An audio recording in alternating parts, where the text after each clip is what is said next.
Bum ba bum ba ba bum ba ba. I needed some suspenseful music. Actually, I should do some of that open source crap that they use on all the machinery videos now to make you sound more manly, like you're from America. Bow, bow, bow,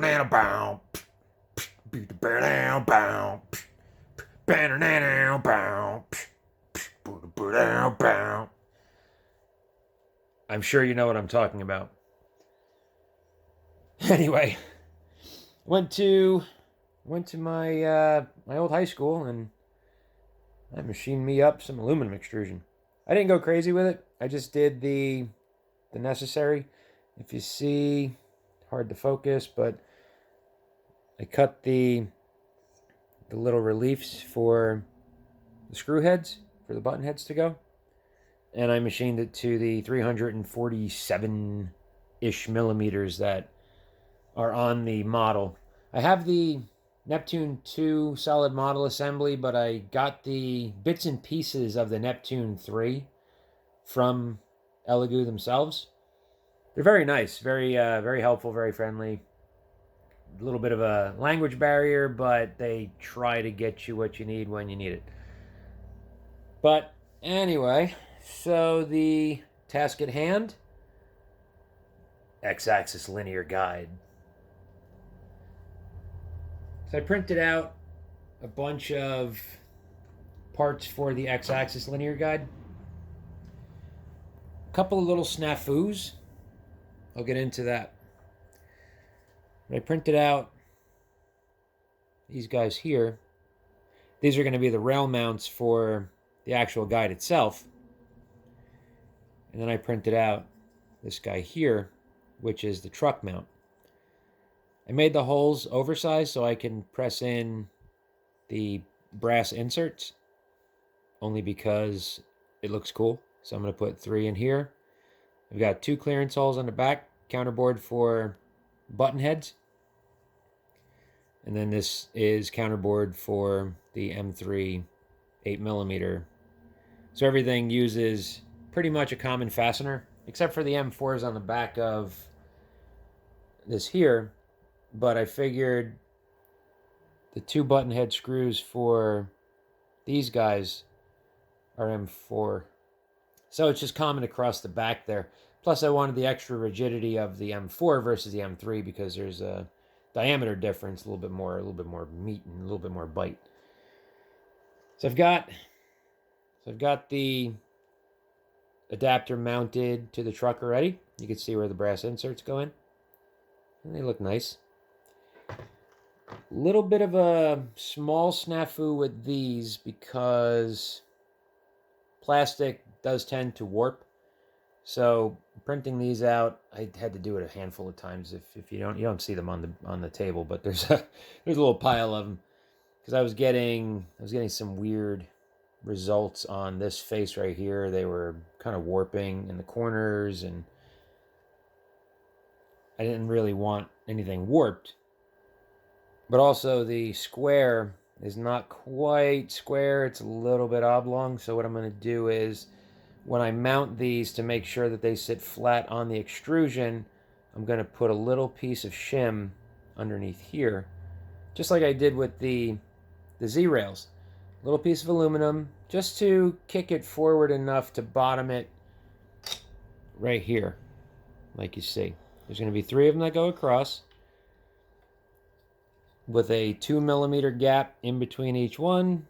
Not that you need it, but I like symmetry. I was going to have them actually butt up against each other, but I wanted that little bit of play on the left and the right side in between these 2 back plates. And by shortening them from, I think they were 60mm down to 58, it gives me just a little bit more that way that I can sneak the rail over in case I need to get room there, or gives me room over here in case I have too much room here after I hit the limit switch. So I can get the rail adjusted where I need it to go. I did have a little bit of an issue with the machine last night. I want to get into that. I'll probably make a video But I mean, it's probably take about 5 minutes to do the video because it's so easy. But last night I tried to do auto bed leveling, and the auto bed leveling just totally crapped the bed on me to the point where the machine would not even home out the Z anymore. It would come down, it would trigger the limit switch there, then it would come down below it, it would touch the table, come up, come down, touch table, and then just stop, and it wouldn't register that it was home. There was something going on. I did a firmware update to the latest 1.0.4, and that seems to have alleviated that issue. But I'm hearing that there's some issues with some bugginess in the 1.0.4, so I might have to downgrade it to the 0.3. But we'll see. We'll see how it works out. I mean, out of nowhere, the thing just went Skynet on me and just started not working. It started scratching into the build plate and what have you. And again, because this is not a paid advertisement, I can say whatever the hell I want. So I did have some issues, but they have been very helpful whenever I do have an issue, so I can't knock them for that. It's still a fairly new product. It's still in the pre-release. Who knows how pre-releases are anymore, because it seems like all of these companies get everybody riled up with these pre-releases and Kickstarters and stuff like that. I was actually ready to drop $400 on a Kickstarter to find out that, yeah, the machine that was on the Kickstarter was great looking on paper until you dug in. I mean, the thing was, if you see the ad for it, I'm not going to get into it, but it's a 3D printer that uses closed loop stepper motors on X and Y. So you always have that positive feedback. So if you lose steps somewhere in your print, if your head gets knocked off or whatever, it'll recompensate for it, which I like. Now, coming from machine tool world, that's pretty much a given that you want something closed loop. And I was ready to drop the money on it. It's a larger platform. It's got a lot of the bells and whistles that this thing has. Another brand, not Elegoo. It was another brand. But then I find out that the nozzle temperature only goes to 250 degrees, and this goes to 260. I'm like, all right, well, I've already got more temperature capability here. So what do I need that for? Except for the closed loop. I did like the closed loop. I'm not gonna lie. But in the future, if I should ever build my own machine, Linux CNC, I will definitely be incorporating servo motors into mine. I mean, I'm just gonna go all out. But for now, I'm going to take my X apart, get my trucks put in place, put my linear guide up on here, attach the hot end to the adapter, and that should be it. So this will be a quick video. So side note, if you guys haven't done so yet, find and print out yourself a bearing loaded filament roller holder. I've got this on Thingiverse. It was a pain in the butt to print this particular one, but the benefits definitely outweigh the issues that I had. It's a nifty little piece. You just got to be careful with the selection of your supports, and there's these little tabs that are supposed to be there to hold the bearing in place, but they just kind of crush when you put the bearings in, so straight would be fine. Keep that in mind. I'm going to pull the gantry off. I think every project with this machine involves pulling the top of the gantry apart, so I'm going to do that. I'll separate the lead screws from the motor couplings, and then I can unbolt the actual extrusion itself. I got to take the head off and put that off to the side. I do want to keep the bottom wheel only for stability's sake. I'm going to test it both ways and see, but I just want to just a little bit of pressure on there. I think it might be a little bit better for stability. But I'm coming from a world where every little stitch of machine has to be super rigid in order for it to do and perform and what have you. So I kind of, maybe I overthink it. I don't know. But let me get that apart and we will reconvene in just a minute. All right. Keep in mind you want to take the hot end off before you try to get this. Ask me how I know. So I got the new one. Sizes up properly. The holes line up. You'll notice that I don't have these. I'm just going to use T-nuts, which shouldn't make a difference. Same thing with this side. I should be able to squeeze a T-nut right into there for the belt support. And if it doesn't work out that way, then we have to go back to the drawing board. All right, so it's on. Wound up using, like I said, I used the T-nuts on all of the important pieces. The two here, and then the one for the tensioner. Obviously, they're going to be stainless steel, but who's going to be looking behind here? So the next thing I have to do is put the linear truck in place. And then from there, I can bolt on the hot end. So it's going pretty smooth. I did have to take my light out. So I'll have to snake the wires back up and all that, but getting there. It is a quick one. Told you. All right, get chicken dinner because we got ourselves a winner. It's all going together pretty well. Got the brackets on behind here. I don't know if I really have to worry too much about this because there's not a huge projection, so it's not, and it's spitting material straight down, even if it's a little bit here or there. I don't think it's going to make a difference. Thing was sitting on rubber wheels to begin with, so what I want to do is I want to make a little something to mount an indicator so I can run it across the bed here, and then I'd really be able to fine-tune all my stuff. But for now, I got to take a ride to Mr. Big Box store, get me some short screws, but it went together very well. I'm pretty happy with the results of the aluminum extrusion. If you want to do this yourself, I'll give you a hint. You can keep this. Once you get the rail where, and essentially what I did was I just banked it up against that plate over there. If you need to, if you bank the bracket against the plate, you'll still have your 4.5 so you can make your adjustments for your level. Even if you give it just a hair of an air gap just for clearance, this all works. This all fits. It hits the limit switch, no problem.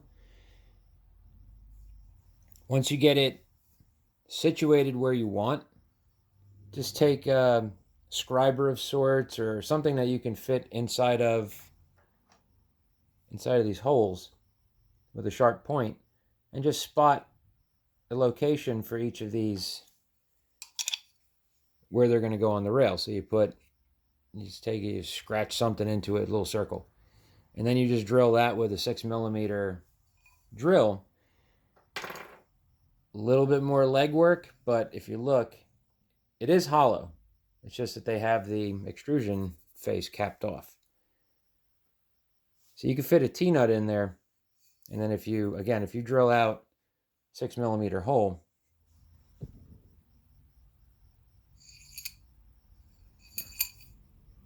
you can get a T-nut into there. There's a burr inside the hole. You can see the burr. There's a burr in there. You can't see it. I could see it. There's a burr in there that kept it from falling out the other side. I was trying to be dramatic. You know, once you get around and into and deep into the trenches of all this tomfoolery, you start to realize why people accumulate so many screws and excess fasteners and whatnot. I need 2 M5 8 millimeter long button heads. I apologize. I need 2 M5, 8 millimeter long button heads. You would think that in this freaking ocean of chaos that I would have at least 2, but no. How do I resolve that issue? I have to buy, and now I've got, I've got drawers that just have stuff just thrown about. In order to get 2 screws, I have to order a pack of 100 from the old Slamazon. This is how you acquire so much crap. This is why old people have those little spice jars that have screws inside of them. But old people didn't have Slamazon back in the day, but they still had to buy the whole pack in order to get the 2 screws that they need. And so much like always, my favorite big box store and its competitive counterpart are lacking the screws I need. So good old Slamazon to the rescue. Got them on order. They'll be here on Sunday. That's why I've got this little rigged debacle going on there, but everything's back together. Linear rail is in place. You gotta put a little grease on it, but it is in place. Test motion, belt tension. I don't know how to set the belt tension on these. I mean, I know how to set it, but I don't know how tight it's got to be. I guess that's fine. Motion in the ocean. It moves.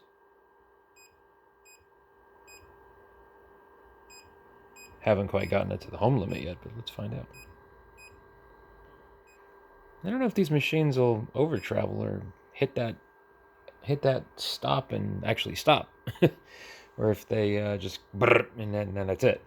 Let's try X home then. I mean, there is room. I have it set to where there's room.